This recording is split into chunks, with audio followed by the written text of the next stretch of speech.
শপত গ্ৰহণ অনুষ্ঠানৰ মাজলৈ এইগৰাকী লোকে বা ব্যক্তিয়ে কিয় গুলি লৈ গৈছিল, কিয় সক্ৰিয় গুলি কঢ়িয়াই লৈ গৈছিল। জয়েন্ট অপাरेशन दिनै सरकार दागोन गाबोननिफ्राय बांलादेशि हाथाव BPF BJP AJP जয়েন্ट operation Bangladeshi हाथाव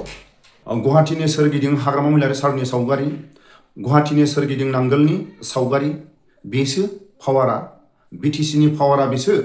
प्रमद बर'नि खुंथायाव आसामनि सिमनि खाथियाव थाङोबा गार्डफोरजों प्रमद बर'आ सैया सुखुवा खालायजानाय नाखांजानाय बर' हारिनि थाखाय प्रमद बर'नि खुंथायाव जोबोद लासिंसिं जानानै फैदोंमोन। दिनैनि समाव हाग्रामा महिलारि सारनि नाजानाय BPF पार्टीनि नाजानाय गुवाहाटीनि सोरगिदिं हाग्रामा महिलारि सारनि सावगारि गुवाहाटीनि सोरगिदिं नांगोलनि सावगारि बेसो पावारा दसे उनाव समायखिरा लागोन। दिनैनिफ्राय 5 बोसोरनि थाखाय सैथो खामानि मावगोन होननानै समायखिरा लागोन आरो गाबोननिफ्राय Bangladeshi operation joint operation BJP BPF AJP joint operation गाबोननिफ्राय बांलादेशि हाथाव अपारेशन লোকৰ পৰা উদ্ধাৰ কৰিছে আৰক্ষীয়ে সক্ৰিয় গুলি উদ্ধাৰ হোৱাৰ পিছতে কেতবোৰ বিভিন্ন প্ৰশ্নক বিভিন্ন ৰহস্যৰ সৃষ্টি হোৱা পৰিলক্ষিত হৈছে। কটকটীয়া নিৰাপত্তাৰ বেষ্টনীৰ মাজত এইগৰাকী ব্যক্তিয়ে কি কাৰণত গুলি লৈ যাবলগীয়া হ'ল,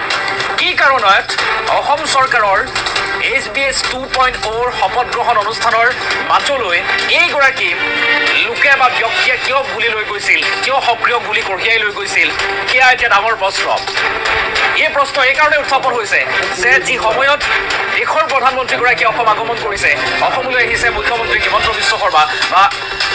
মন্ত্ৰীসভাই শপত গ্ৰহণ কৰিব আৰু সেই সময়তে